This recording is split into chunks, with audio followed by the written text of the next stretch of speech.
Book 1, Chapter 1. Book 1, Chapter 1 of the Spirit of the Laws by Charles de Montesquieu of Montesquieu. The laws, in their most general signification, are the necessary relations resulting from the nature of things. In this sense, all beings have their laws, the animals and man and God in the material world. Intelligence is superior to man. God made some laws, and he preserves them. The motion of matter is directed by invariable laws, i.e. velocity. That velocity, physics, those are the laws of God. Brutes, they don't know positive law. Animals don't understand man-made law. Only man understands man-made law. Only man can make man-made law. Man cannot make God law. Man is intelligent. Man can make eternal law and man-made law, positive law. Man is intelligent. Therefore, man understands positive law. Man understands positive law. Natural law is brutish. I'm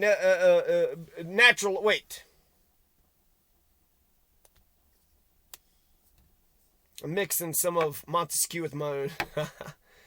So he says natural law is just brutish natural law because brutes have no hopes nor fears. Man is free but for error and ignorance.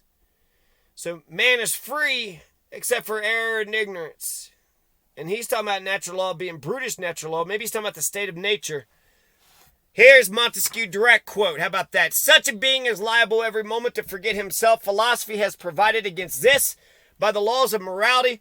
Formed to live in society, he might forget his fellow creatures. Legislators have therefore, by political and civil laws, confined him to his duty. Confined him to his duty. Make sure you're paying attention, America. Both the Baron de Montesquieu, old Charlie and Hobbes, said John Hopkins. Just Hobbes. So you got Hobbes and good old Montesquieu, old Monty. Monty and Hobbes, they agree that peace is the first law of nature. The first law of nature, in this state every man, this is Montesquieu, direct quote again. In this state every man, instead of being sensible of his equality, would fancy himself inferior. There would therefore be no danger of their attacking one another. Peace would be the first law of nature. Montesquieu, Spirit of Laws, Book 1, Chapter 2. Book 1, Chapter 2. So both Hobbes and Montesquieu think that peace are the first law of nature. But guess what? Thomas English War Hobbes. Oh, Tommy Hobbes. Okay. So Tommy Hobbes and Charlie Montesquieu. Well, Charlie Hobbes and Tommy and Charlie. Well, we'll come back to that. Okay, so Montesquieu says that Hobbes is wrong, that man has a natural will to power.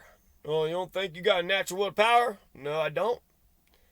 Montesquieu thinks you do have a natural will to power. Montesquieu says no, you do not. Montesquieu, direct quote. Again, look at all these direct quotes. Fucking brilliant. This shit is fucking brilliant. America, are you not entertained? Are you not? Okay, are you being educated at least? Because I love this is... Go back and listen to the objections. One of my best videos. Montesquieu says that Hobbes is wrong, that man has a natural will to power. This is Montesquieu. The natural impulse or desire which Hobbes attributes to mankind of subduing one another is far from being well-founded. The idea of empire and dominion is so complex and depends on so many other notions that it could never be the first that would occur to human understandings. Let's read all of Montesquieu quotes without all the bullshit. Laws in their most general signification are the necessary relations resulting from the nature of things. Such a being is liable every moment to forget himself. Philosophy has provided against this by the laws of morality. Formed to live in society, he might forget his fellow creatures. Legislators have, therefore, by political and civil laws, confined him to his duty. In this state, every man, instead of being sensible of his equality, would fancy himself inferior. There would therefore be no danger of their attacking one another. Peace would be the first law of nature. Peace would be the first law of nature. The natural impulse or desire which Hobbes attributes to mankind of subduing subduing one another is far from being well-founded. The idea of empire and dominion is so complex and depends on so many other notions that it can never be the first that would occur to human understandings. I don't know. Tyson kind of understands empire. Anyways, more specifically, Thomas English War Hobbes said that the first law of nature, they both said that peace is the first law of nature, right? Well, Hobbes takes it a step farther. Thomas English War Hobbes, he said the first law of nature is that you must pursue peace as far as possible. Step 1, pursue peace as far as you possibly can. And then step 2, Zing Yi Quan, motherfucker. Zing Yi Quan, motherfucker. That's verbatim. And then self-defense is the first law of nature because you pursue peace until as far as possible, and then until you can't pursue it anymore, and then you must war. So peace, peace, peace, until you can't peace no more, and then war. Stay peaceful until you must go to war. That's the closest approximation I can come up with Hobbes' first law of nature. The first law of nature is self-defense. You have a right to peace. Pursue peace until the very fucking end. Pursue peace, not into the end, almost into the end. Pursue peace up to step, 9, up to step 99, depending on how many steps this damn thing has. Pursue peace for as long as possible. If you're a cop, make sure you use all the continuum of force. If you're a military official, use the rules of engagement. The use of force continuum says commands, right? The presence, then commands. After presence and commands, then it's hands, and then weapons, and then gun. So that's the continuum of force. 5 goddamn steps. And if you make sure you have a warning shot, well, that's, killing the person isn't till step 6. Stay peaceful until you must war. That's, the first law of nature according to old Tommy Hobbes. The right to life, liberty, and the pursuit of happiness. The right to life implies the right to self-defense, right? All Americans have a right to life, liberty, and the pursuit of happiness. So the right to life, I have a right to water, food, shelter, all this oxygen.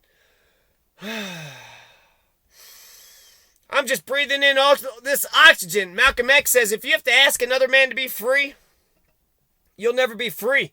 So if I went up to you, tyrannical, sic semper tyrannus. If I went up to you, you fascist motherfucker, and I'm, just talking about a right to life, liberty, and the pursuit of happiness, you don't even know what the fuck I'm talking about, do you? Some people say a Bill of Rights is just a pile of words. That's what they said about the United Nations Bill of Rights. But if you just stick with right to life, liberty, and the pursuit of happiness, liberty is the right to gun, right to speak, right to assemble, right to not have soldiers living in your homes.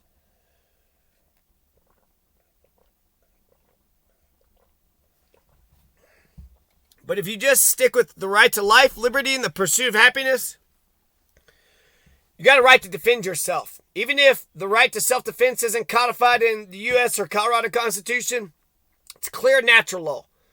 It's clear natural law. Thomas Hobbes said it. It's his first fucking law. He's got 19 laws. Thomas Hobbes has 19 laws of nature. And his first one is peace. Peace, peace, peace, peace, peace, peace, peace, peace, war. Stay peaceful.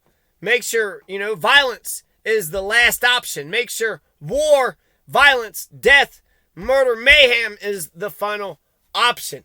You stayed peaceful. You tried 3, 4, 5, 15 different things. That's the best course. Try 15 things first. What? You didn't know who or what and you just shot and now there's dead people everywhere? How are you any different than the gunmen that shoot up schools?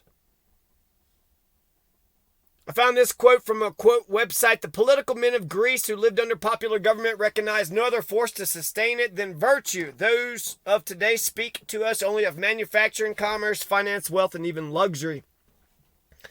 Montesquieu's Spirit of the Laws. I found They quoted it on the website, but I found the quote actually in the spirit of the laws itself. When you read it, it says this: the politic Greeks, not the political men of Greece, which is probably the same thing, right?